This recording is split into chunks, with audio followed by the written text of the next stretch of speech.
네, 안녕하세요. 예, 반갑습니다. 제가 좀 상태가 안 좋아요.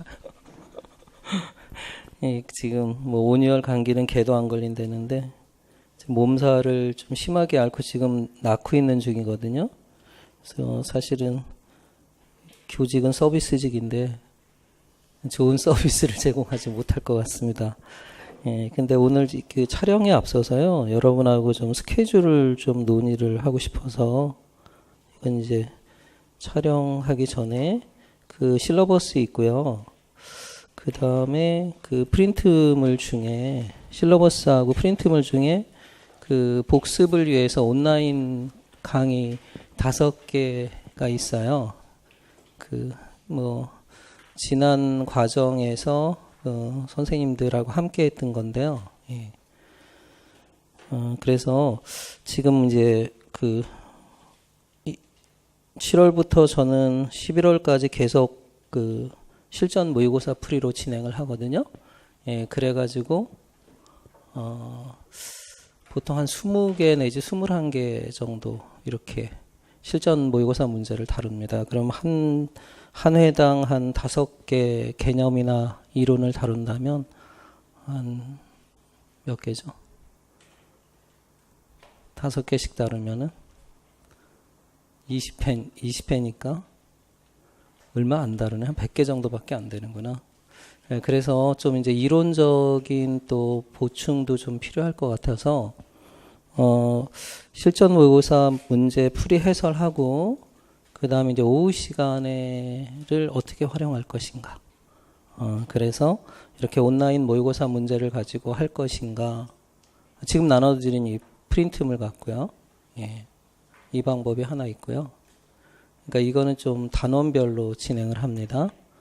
예, 그리고 이제 뭐 블렌디드 러닝으로 제가 수업을 전개한다고 그랬는데요. 그럼 매일매일 또 제 그 홈페이지에 오연준 교육학이라는 홈페이지가 있어요. 거기에 여기에 들어오시면 제가 한 12시 전후로 해서 뭐 보통 이제 1시인데 1시 전후로 해서 매일매일 문제를 내요. 그래서 그것도 단원별로 진행을 하는데 그걸 여러분이 또 답을 쓰셔야 돼요. 그러면 그 다음날 또는 제가 이제 스케줄이 좀 바쁠 때는 뭐 한 2일 있다가 이렇게 첨삭을 하기도 합니다. 그래서 일주일에 월요일부터 금요일까지 이렇게 온라인상으로 또 과제가 주어지고요. 너무 많죠. 그래서 지금 교육학만 할 수는 없잖아요. 그죠? 어떻게 하는 게 좋을까요? 그리고 거기 이제 뭐 핵심 교육학 이론 특강이 있는데 예, 그 부분은 제가 동영상으로 제공을 해드리는 게 더 나을 듯 싶고요. 여러분 또 따로 시간을 뺏는 것보다. 예. 그리고 나중에 이제 시험 앞두고 나서 전체 뭐 핵심 특강을 또 할 겁니다. 예. 그래서 뭐 갑자기 첫 강의 시작부터 이렇게 어려운 질문을 드려서 생각을 안 해보셨던 거라. 그래서 이게 좀 너무 욕심이 많은 것 같은데 다 못할 것 같기도 한데 왜냐하면은 오전에 이제 오늘 문제풀이한 거 배경 이론 정리하면 한 1시 20분 정도 될 것 같아요. 예, 넉넉 잡고 그것도 좀 모자랄 수도 있고요. 어떤 때는 이론이 또 보충학습이 또 길면은 그리고 나서 점심 먹고 지금 온라인 평가했던 거 있잖아요. 이게 2달 전에 했던 건데 그 학생들에게 설명은 안 했어요. 제가 첨삭은 했어도. 그래서 이제 그걸 설명을 하는 거죠. 이런 걸로 해서 근데 그게 5가지 주제이기 때문에 시간이 꽤 걸릴 것 같아요. 그죠? 아니면 그거는 그냥 제가 설명 안 하고 여러분들이 집에 가서 한 써보시고 아니면 제가 그 정말로 이제 플립 러닝처럼 묻고 답하는 걸로. 응? 이 5가지에 대해서 잘 모르는 거 질문하시면 제가 대답하는 걸로 하는 게 나을지 아니면 이렇게 진행하는 것처럼 강의로 하는 게 나을지 어떤 게 좋아요? 강의로 할까요? 응? 아니면 여러분이 이거 그 5개는 숙제로 주는 거예요, 숙제. 그러니까 여기서 쓰는 게 아니라. 그래서 숙제로 줘서 한번 써와보고, 아니면 질문하고, 그 다음에 이제 그 해설하고 예시 답안은 드릴 거니까 다음 주에. 예.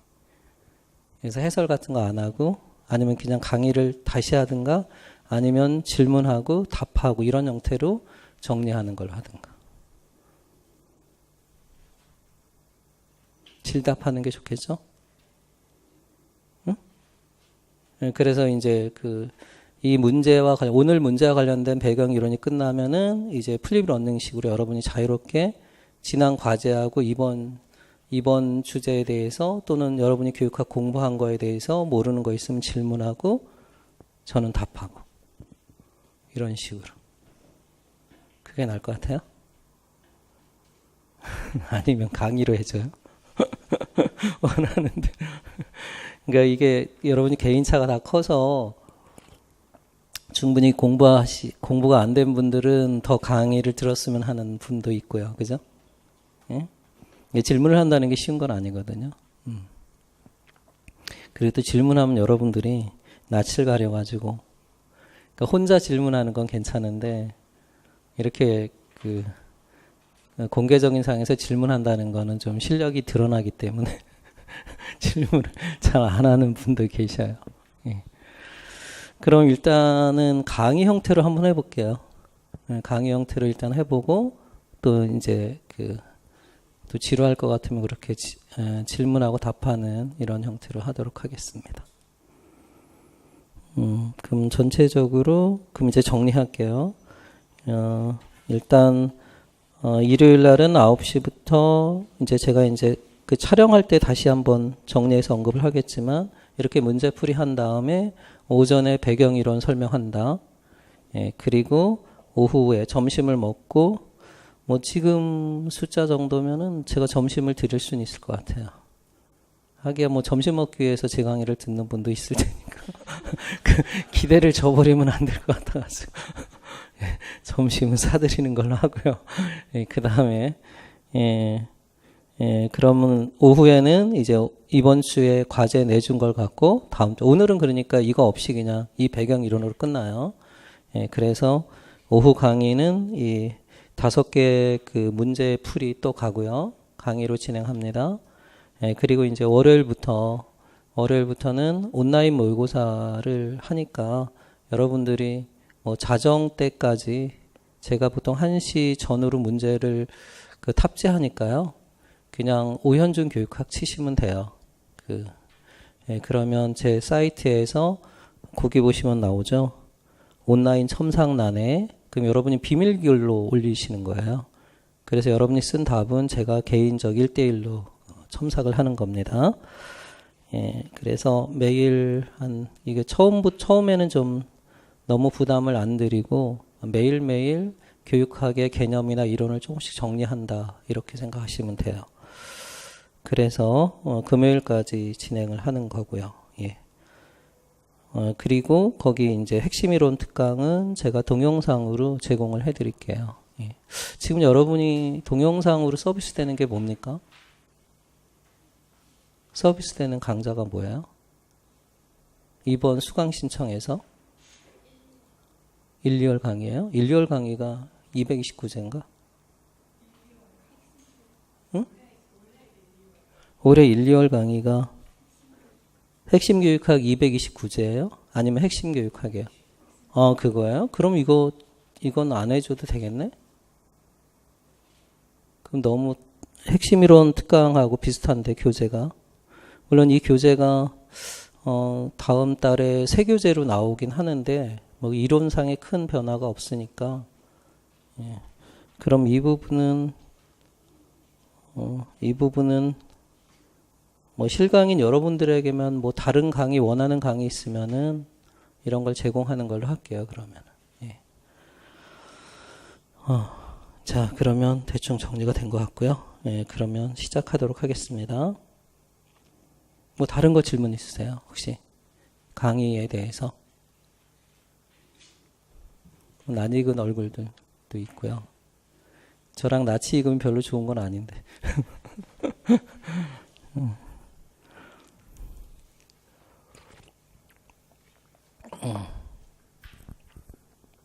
질문 없으세요? 그럼 시작하겠습니다. 제가 처음 만남을 잘 못해가지고요. 굉장히 왜 이런지 모르겠어요. 맨날 처음 개강할 때는 항상 어색해요. 여러분도 어색하겠죠? 자, 그럼 시작하겠습니다. 촬영할게요. 안녕하세요. 예, 반갑습니다. 오현준이라고 합니다. 앞으로 이제 7월부터 그 11월까지는 제 강의는 이제 좀 한 걸음 앞서서 체험하자 이런 의미에서 실전 모의고사 문제풀이로 진행을 합니다. 월 한 4회씩 강의를 실전 문제풀이를 한다면 이제 시험 때까지는 한 20여 회를 우리가 모의고사를 통해서 개념과 이론을 정리할 수 있을 겁니다. 그다음에 이제 중간중간에 이제 조금 멈춰서서 이론을 조금 되돌아보는 이런 특강들을 진행해 나가도록 하겠습니다. 이번 7, 8월은 이제 여러분에게 배부해 준 그 강의 계획표 실러버스를 보시면은요. 전체 범위는 교육학 전범위가 되겠습니다. 그리고 실전 모의고사 문제풀이로 진행을 하고요. 9시 10분부터 여러분이 시험을 치렀죠. 1시간 동안은 이제 실전 모의고사를 진행을 하고요. 그 다음에 그 이후에 한 3시간에 걸쳐서 문제풀이 및 배경 이론에 대한 강의를 진행합니다. 그리고 이제 점심을 먹고 나서 오후에는 제가 여러분들에게 매주 과제로 제시한 그 온라인 평가라는 제목의 단원별 문제가 있습니다. 그래서 5개 여러분이 매일매일 시간을 내서 한번 써보는 것도 괜찮습니다. 주로 이제 교육학 논술이 형식과 내용으로 구성이 되어 있는데요. 우리가 실전 모의고사에서는 이러한 표현 형식과 그리고 내용 부분을 다 연습하는 것이 되겠고요. 그 다음에 복습으로 나눠 드리는 그 단원별 문제 같은 경우는 여러분이 매일매일 그러니까 내용을 좀 그러니까 서론과 결론은 빼고 본론 부분만 좀 정리하는 겁니다. 그래서 단원별로 이렇게 전체적으로 문제를 출제하다 보면은 좀 단원별로 좀 미흡한 부분이 있겠죠. 그래서 이제 중요한 시험에 많이 출제되는 단원들을 또 문제로 구성한 것입니다.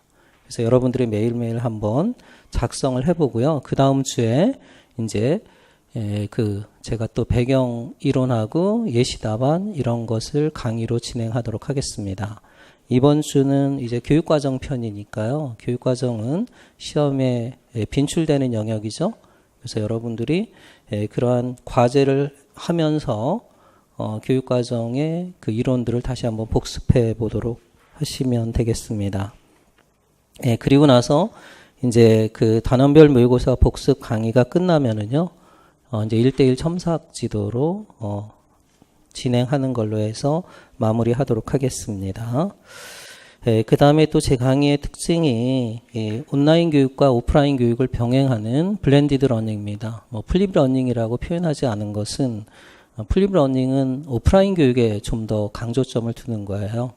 그래서 이제 그 과제로서 강의가 진행이 되고 실제 오프라인 수업에서는 여러분들이 질문한다든가 또는 협동학습을 진행한다든가 이러한 학생 참여형 수업 형태로 진행을 하잖아요. 근데 저는 뭐 강의 형태로 진행되는 거기 때문에 그래서 플립 러닝이라는 말은 안 썼고요. 블렌디드 러닝, 온라인 교육에 초점을 두는 혼합 교육이라는 말로 표현을 했습니다. 그래서 여러분들이 이제 어떤 사이트에서든지 검색어로 오현준 교육학을 치시면 제 사이트가 있습니다. 거기에 가입을 하셔야 돼요. 그리고 제가 매일 월요일부터 금요일까지 정오 12시 1시 사이에 문제를 업로드합니다. 그러면은 여러분들이 그날 자정까지 그 문제에 대한 답을 온라인으로 제출하는 겁니다. 그럼 이제 그 다음 날이나 또는 뭐 제가 좀 스케줄이 좀 바쁠 때는 그 다음 날까지 해서 여러분에게 첨삭한 내용들을 개개인 이제 답변으로 첨삭을 할 것입니다. 예. 이렇게 해서 또 단원별로 또 근데 이제 온라인으로 진행되는 건 좀 범위가 달라요. 그러니까 1장부터 교육의 이해부터 출발을 할 겁니다. 예, 그래서 우리가 실전 모의고사도 하고 전체 부분이죠. 예, 그 다음에 또 과제물로 제출하는 그러한 부분하고 온라인 모의고사하고 다 내용들이 다 다른 부분들이에요. 예, 그런 식으로 7, 8월은 좀 빡세게 마지막으로 이제 교육학 이론들을 정리한다. 이렇게 여러분이 목표를 설정하시면 되겠습니다. 자, 이렇게 해서 이제 7, 8원 강의를 진행하도록 하겠습니다. 예. 자, 그러면은 이제 오늘 제1회 그 논술 모의고사인데요.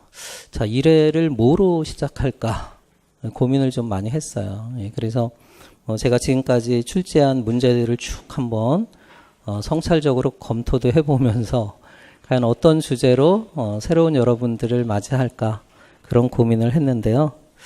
예, 그래서 아무래도 제가 이제 그 첫 번째 주제로 삼은 건 일단 하나는 뭐냐면 여러분들에게 희망을 주고 싶다.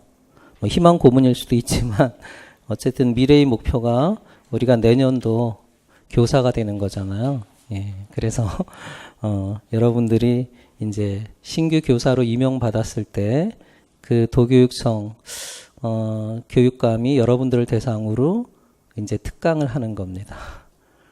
그런 자리에 있다라고 우리가 상상을 해보면서 일단 그래서 에세이 형태는 이제 그런 교육감 특강의 어떤 그 지문을 제시를 했습니다. 제가 매년 그 연수원 특강을 나가거든요. 다음 주부터도 지금 서울시 교육청 그 교육학 그 전임 강사라 특강으로 나갑니다.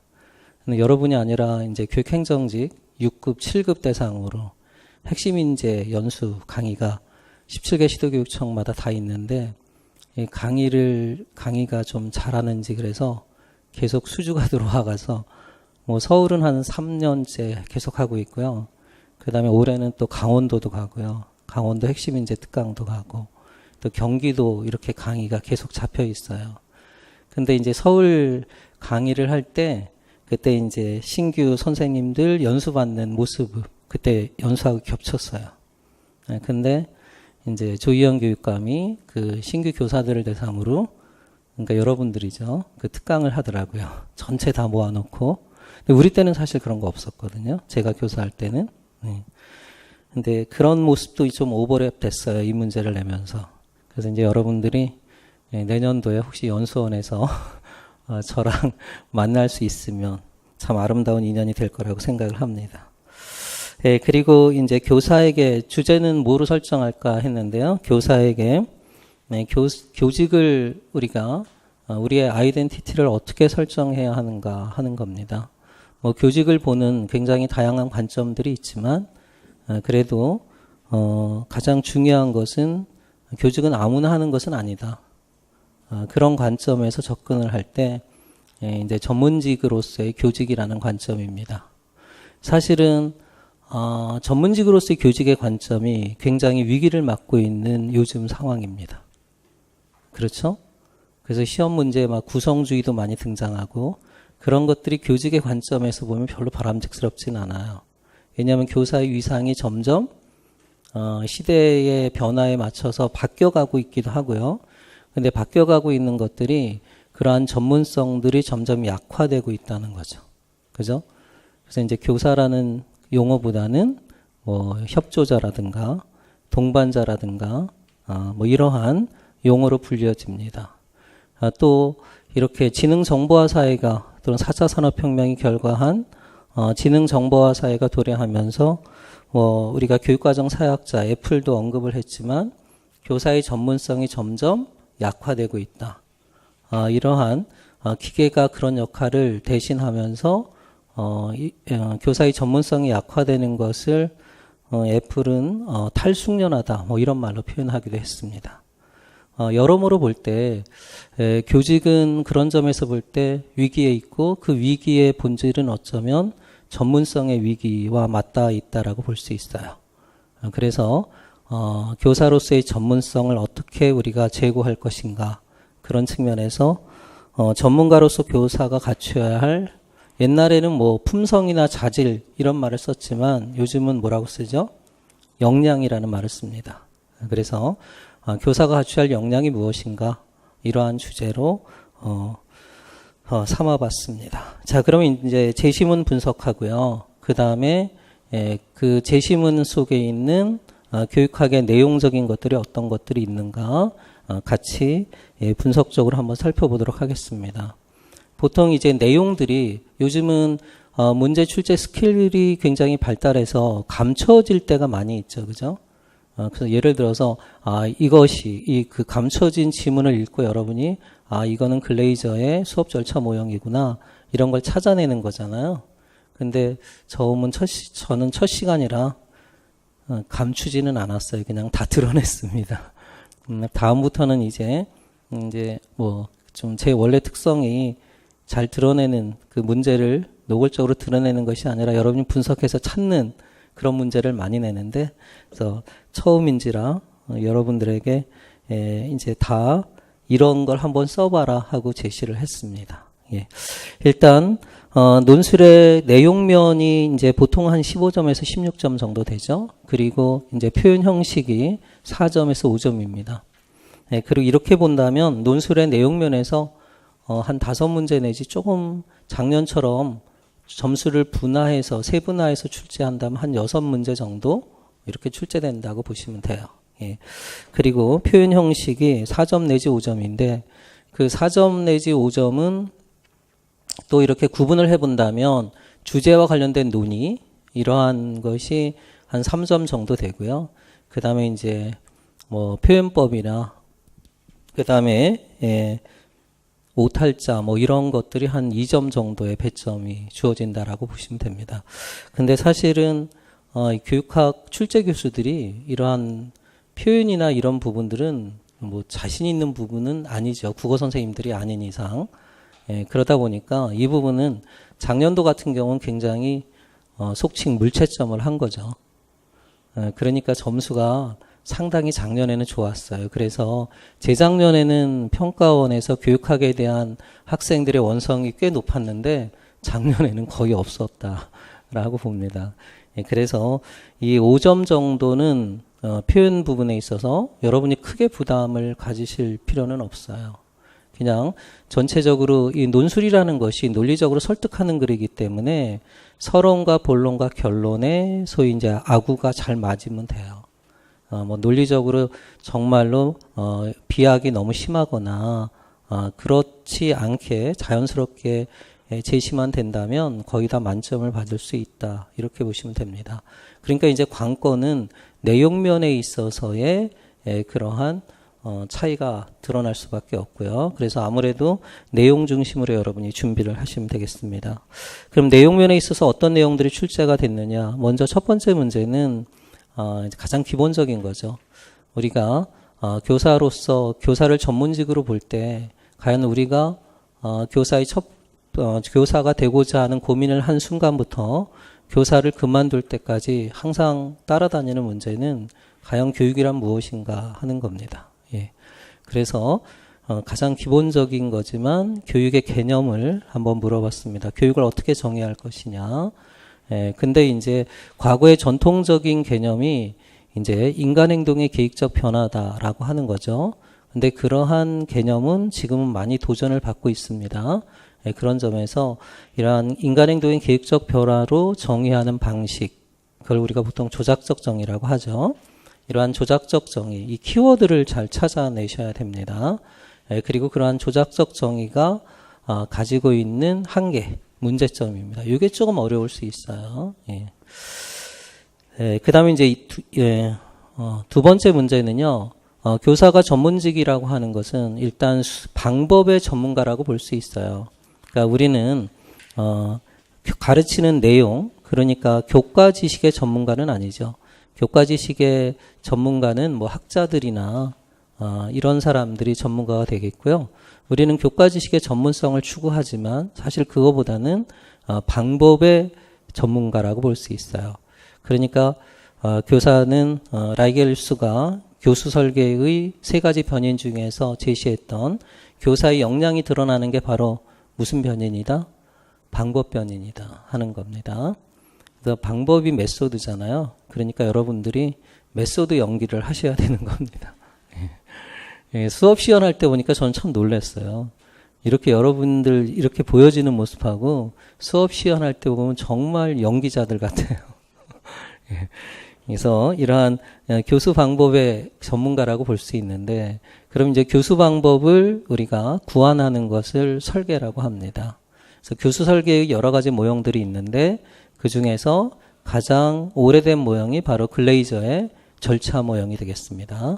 글레이저의 절차 모형은 이제 그 정보 처리 이론이나 이런 것에 이제 토대를 두고 단계별로 제시를 하고 있어요. 그리고 이제 60년대에 들어서면서 이제 인주주의가 부상하면서 체제 이론적 접근이 부상을 하죠. 그래서 시험에 한번 기출된 부분입니다. 이 부분은. 그래서 이제 체제적 설계 모형, 모랜더가 제시한 보통 에디 모형이라고 하죠.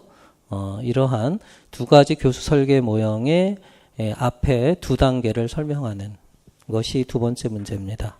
그 다음에 이제 세 번째 문제는, 교사가 교육을 한다는 것은 목적지향적인 행동입니다. 어떤 인간을 만들 것인가 하는 거죠. 그런 점에서 교사는 분명한 목표의식을 갖고 임해야 됩니다. 물론 구성주의에서 교사의 역할은 뭐 촉진자라든가 동반자라든가 또는 발판을 제공하는 사람, 이러한 역할로 교사의 위상이 조금 떨어지긴 했지만 그래도 여전히 교육이라고 하는 것은 목적지향적인 행동이고, 그런 점에서 교사는 분명한 목적을 가지고 교육활동을 전개해 나가야 되는 겁니다. 그럴 때 우리가 이제 목표하면은, 목표 중심 설계 모형 하면 타일러죠. 그래서 이제 타일러도 시험에 한번 출제가 된 적이 있고요. 그 다음에 이제 타일러의 그 목표 부분, 특히 행동 차원의 목표 영역을 세분화해서 제시한 사람이 벤자민 블룸입니다. 그래서 이 블룸의 그 교육 목표 분류학은 우리가 학교 현장에서 중간고사나 기말고사 이 총괄 평가를 할 때도 많이 활용되는 그러한 이론이기 때문에 가장 기본적이면서도 중요하다라고 볼 수 있습니다. 그래서 우리가 교육의 목표를 완전한 인간, 인간다운 인간을 형성한다 또는 전인을 형성한다라고 볼 때 블룸의 표현대로 한다면 인지적, 정의적, 심리운동 기능적 영역의 조화로운 발달에 있다 하는 겁니다. 그 세 가지 영역에 그 블룸이 제시한 목표 분류가 있지만 그 중에서도 가장 기본적인 건 인지적 영역이다 하는 겁니다. 그래서 인지적 영역에 그러한 교육 목표를 제시하는 문제, 이거는 이제 교육과정 부분이 되겠죠. 그 다음에 이제 네 번째 문제는 이제 교사는 또 인간에 대한 전문가이기도 합니다. 왜냐하면 교육이라고 하는 것이 바로 학생이라는 인간을 대상으로 하는 활동이고요. 또 교육의 목적은 변화를 지향하는 겁니다. 그래서 학생의 변화, 인간의 변화를 도모하는 활동입니다. 그렇기 때문에 루소가 지적한 것처럼 교육은 아동의 이해로부터 출발해야 한다. 그래서 우리는 아동에 대한, 인간에 대한 전문가이어야 합니다. 그래서 제가 좋아하는 말 중에 교육의 시작과 끝은 인간이다. 그리고 교사는 인간에 대한 전문가다. 또 교육학은 그런 점에서 인간학이다. 돌아가신 신영복 선생님이 교사들을 대상으로 한 강의에서 하신 말씀입니다. 제가 지금 몸살이 있어서요. 좀 입이 좀 타들어가는데 좀 양해하시기 바랍니다. 그런 점에서 인간 발달에 대한 전반 특성들, 이런 것들을 잘 알고 계셔야 됩니다. 또 최근에는 그 인간의 개개인의 개인차, 작년의 주제가 다양성이기도 했어요. 이런 부분도 많이 출제가 되죠. 동기라든가, 그 다음에 지능이라든가 창의성이라든가 인지 양식이라든가 이런 개인차 부분도 잘 알고 있어야 돼요. 그 다음에 또 동시에 인간 변화의 전문가인 교사이기 때문에 그럼 어떻게 인간을 변화시킬 것인가 하는 학습 이론도 잘 알고 계셔야 됩니다. 그죠?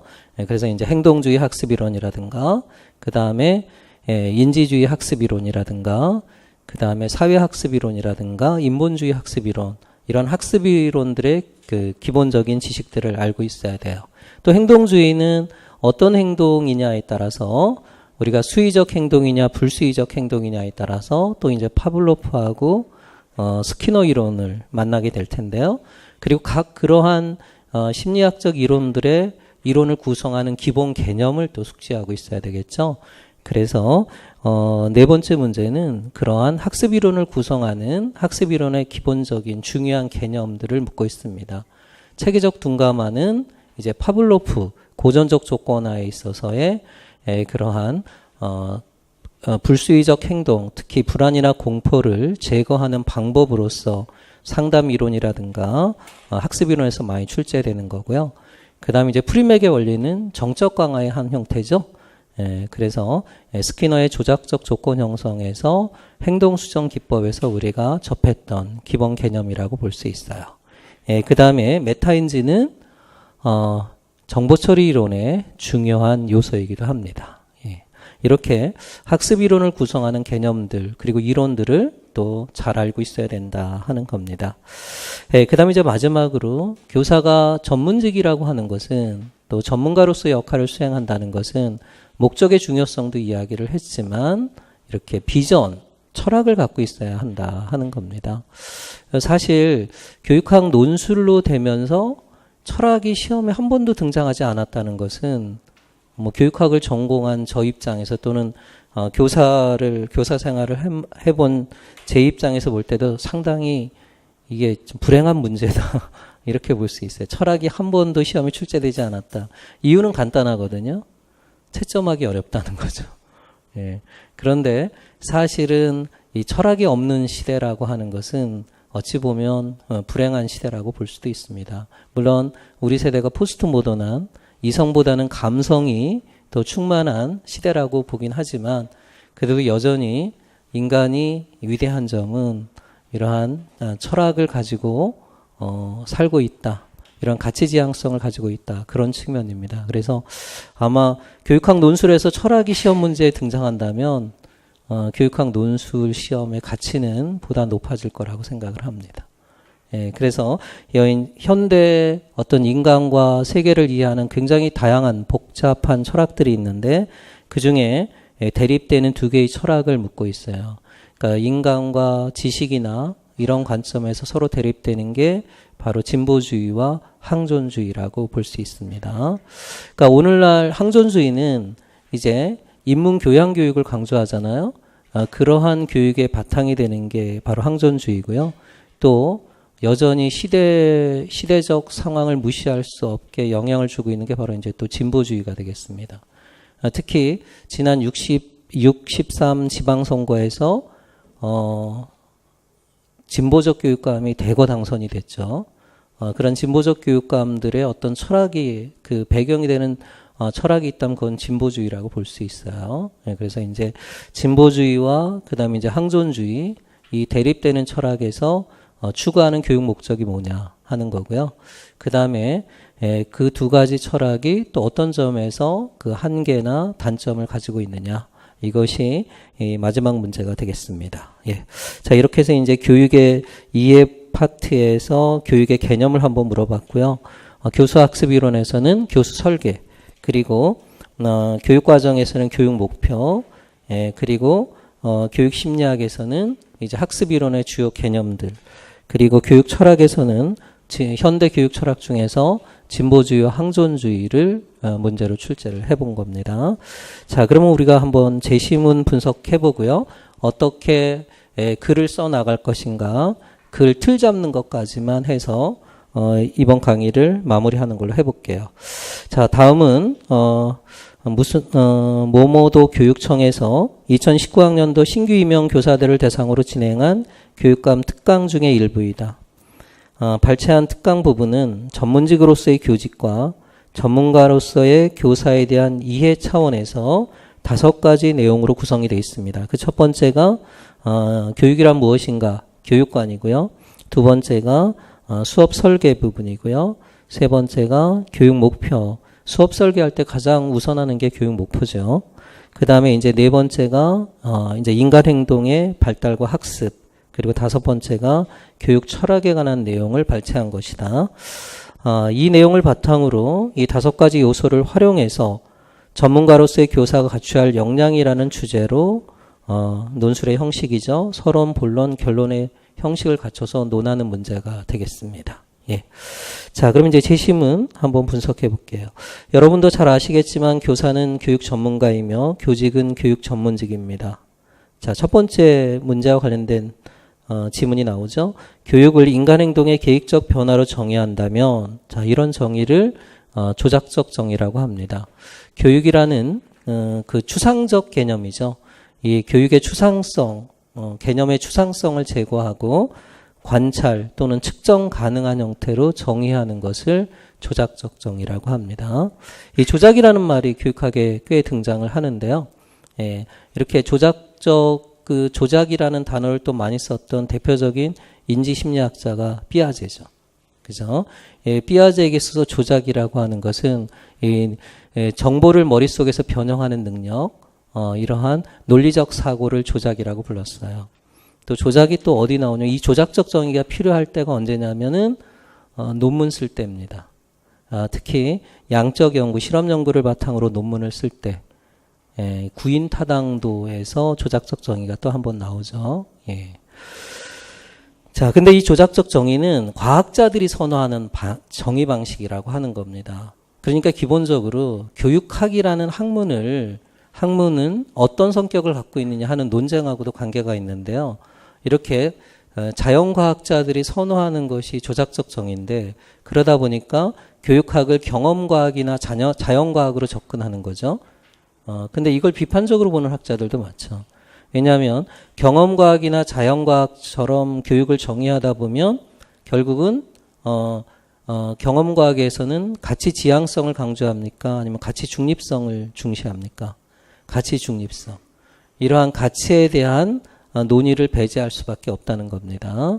근데 교육이라고 하는 것은 굉장히 비전이나 가치를 내포한 행위라고 볼 때, 그래서 이와 대립되는 정의가 무슨 정의가 있죠? 가치 지향적으로 교육을 정의하는 규범적 정의가 있죠.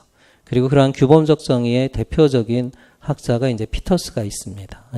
예, 그런 점에서 이런 정의 방식은 문제가 있다 하는 겁니다. 그래서 우리가 교육학이라는 학문적 토대를 구축하기 위해서는 이런 정의가 필요하지만 교육이 갖고 있는 그 가치 지향성을 우리가 염두에 둔다면 이런 정의는 한계가 있다 하는 겁니다. 그래서 1번 문제는 이러한 정의 방식, 조작적 정의 방식과 그 한계를 한번 물어보는 문제가 되겠습니다. 교사에게 기대하는 역할은 학생들에게 이제까지 없었던 새로운 행동을 형성하거나 기존의 행동을 보다 바람직한 방향으로 변화시키는 일입니다. 이런 점에서 가르치는 일은 교사의 핵심적인 일이며 학생을 잘 가르치는 교사가 전문적인 교사라고 생각합니다. 따라서 교사의 관심은 늘 학생에게 있고 학생의 행동을 올바른 방법으로 가르치는 데 있어야 합니다. 그러면 전문가로서의 교사는 어떤 자질과 역량을 갖추고 있어야 할까요? 자, 이번 주제와 관련된 문제 제기죠. 그리고 그럼 이제 이 전문가로서의 교사가 갖춰야 할 역량을 세 가지 측면에서 지금 제시문은 제시하고 있습니다. 전문가로서의 교사는 우선 가르치는 방법에 관한 전문성을 지녀야 합니다. 그러니까 교직을 전문직으로 보는 데 있어서 가장 토대가 되는 게 바로 이러한 교수 방법이죠. 교수 방법의 전문가라고 하는 겁니다. 그래서 교사는 학생의 발달 단계에 따라서 맞춤형 교수법을 전략을 설계할 수 있어야 되고요.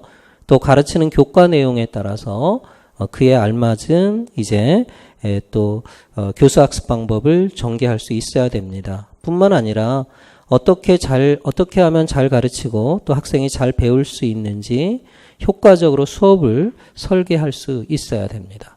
그러니까 가르치는 방법의 그 전제가 되는 게 바로 설계가 되겠죠. 수업 설계는 여러 가지 모형이 있는데 일반적으로는 수업이 진행되는 이러한 흐름을 따릅니다. 근데 흐름을 따를 때 이게 시간의 단계적인 순서로 진행되기도 하지만 어때요? 역동적으로, 비선형적으로 전개되기도 하죠. 이렇게 단계적으로 진행되는 수업의 설계 모형을 제시한 사람이 바로 글레이저다 하는 겁니다. 그래서 글레이저의 수업 절차 모형 하면은 제일 첫 번째가 수업 목표를 설정하는 일. 그 다음에 두 번째가 학생을 파악하고 진단하는 거죠. 그러니까 투입 행동, 출발점 행동을 진단하는 일.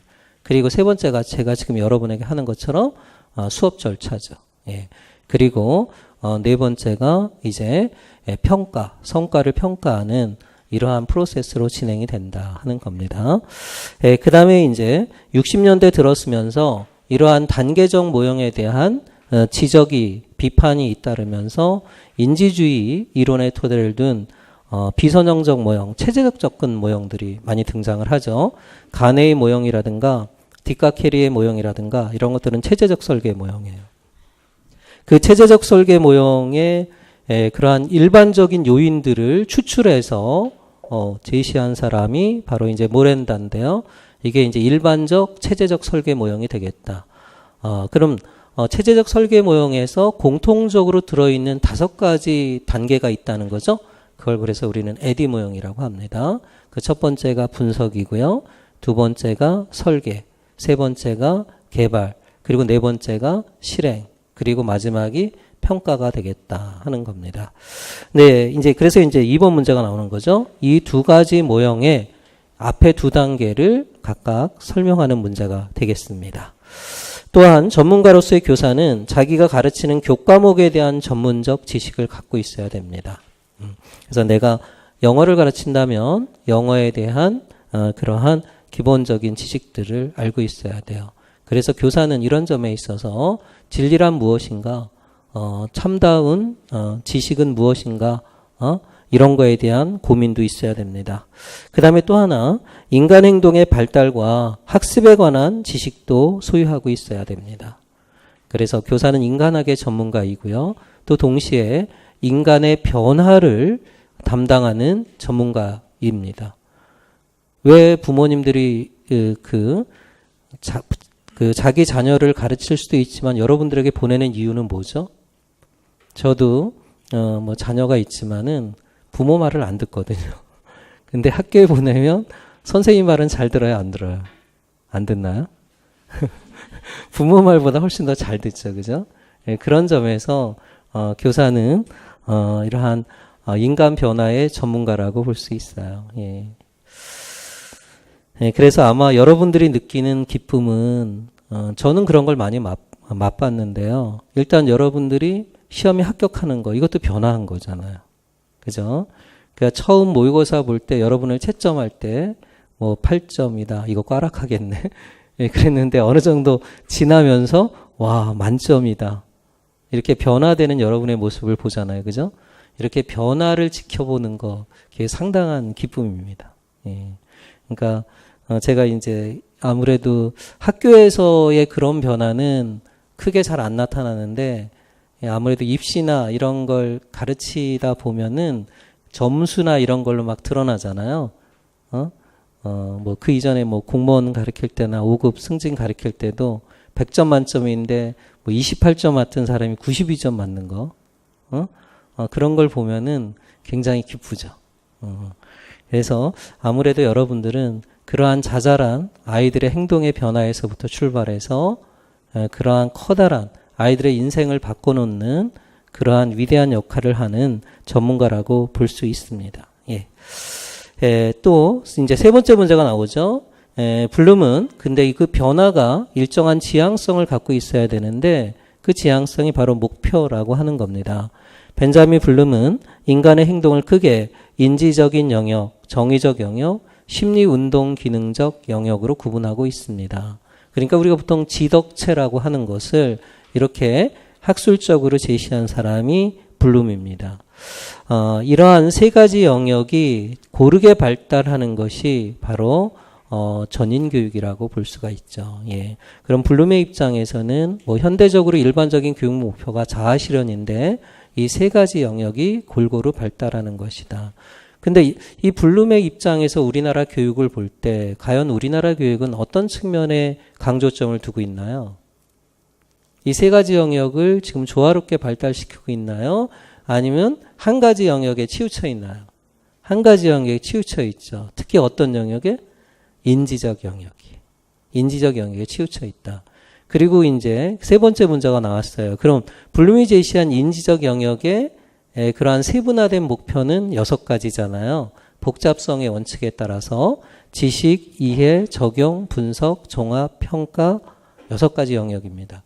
근데 그걸 쓰시면서도 한번 생각해보세요. 이 6가지 영역을 그럼 다 가르치고 있는가? 아니죠.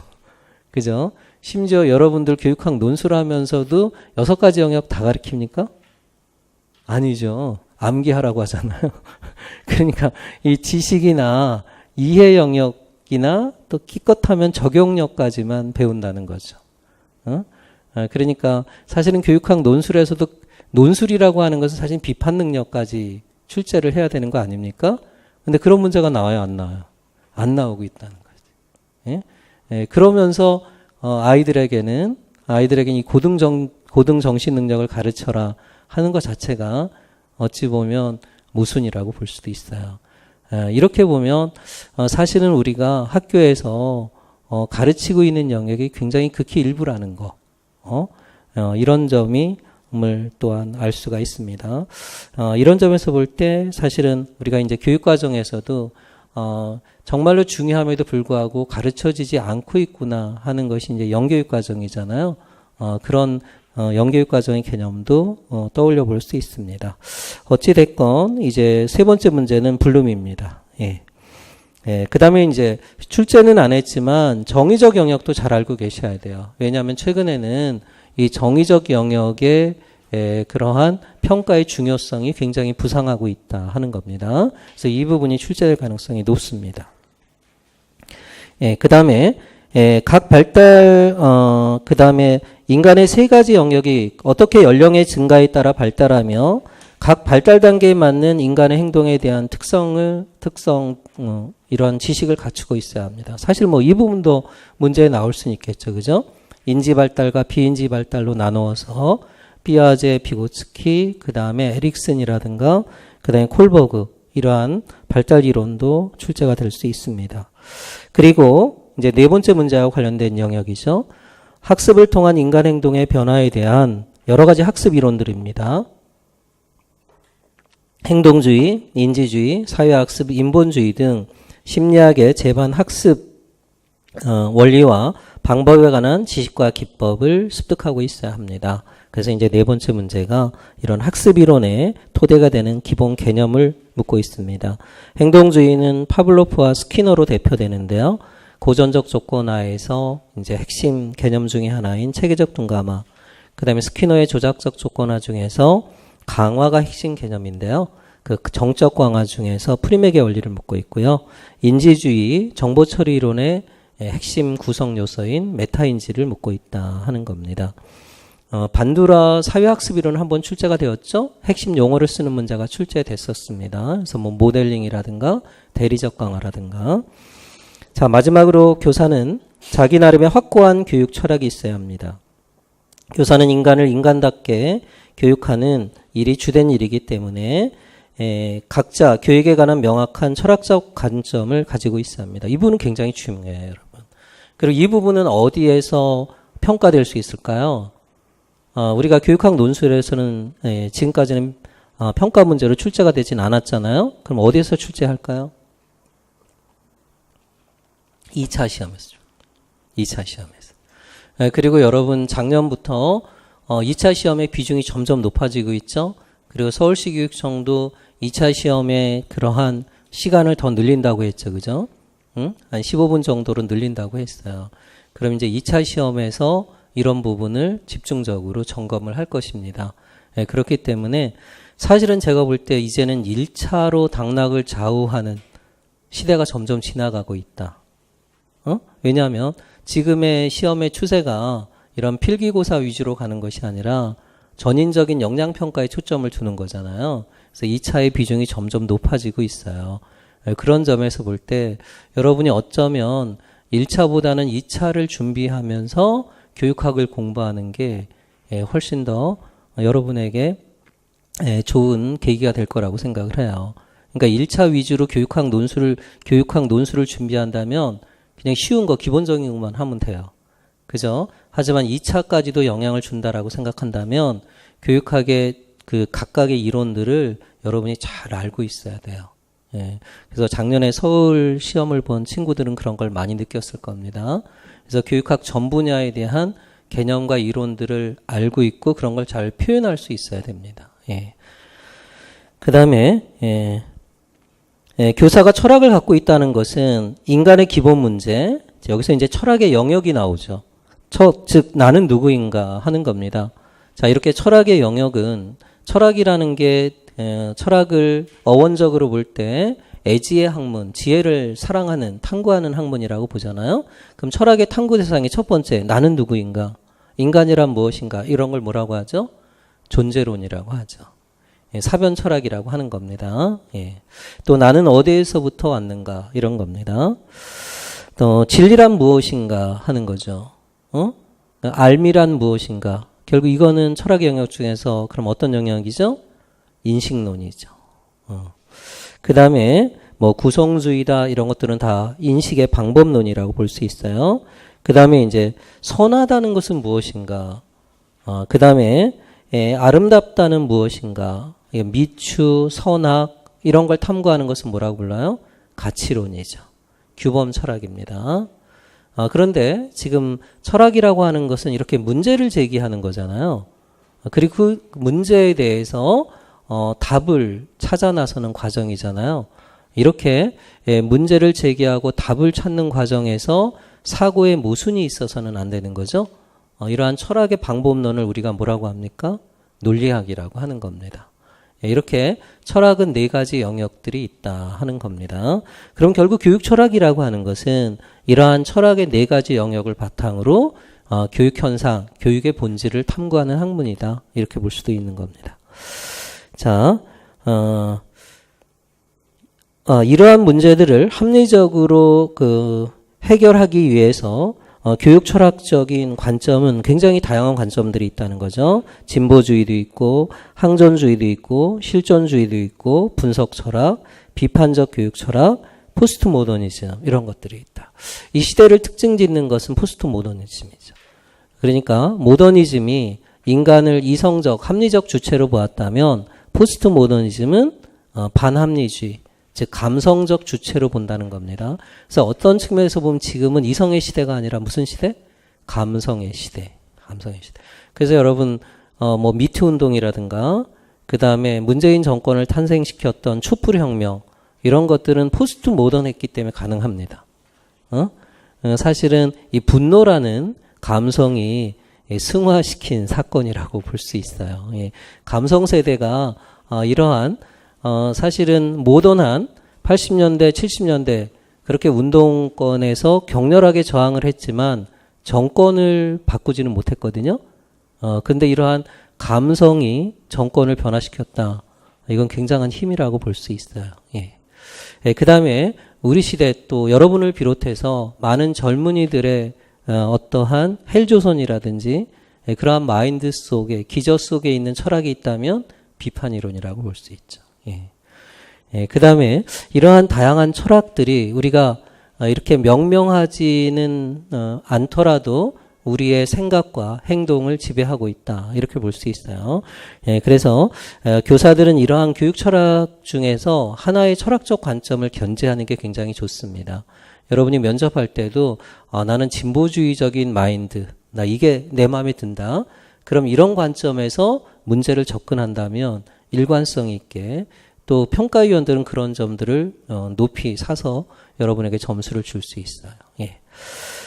자, 그래서 이제 마지막 문제는 이 여러 가지 현대 철학 중에서 진보주의와 항존주의의 목적과 단점을 제시하는 문제가 되겠습니다. 교사는 다양한 교육 철학의 탐구를 통해서 자신의 교육 문제에 관한 철학적 관점을 넓히고 방향을 확고히 할 수 있습니다. 우리나라 교사들은 철학이 없다는 말을 자주 듣습니다. 왜 그럴까요? 시험에서 철학을 시험 문제 출제하지 않기 때문에 그렇습니다. 철학이 없는 교사는 대증적이며 슬로건 교육에 비판 없이 휩싸일 가능성이 높습니다.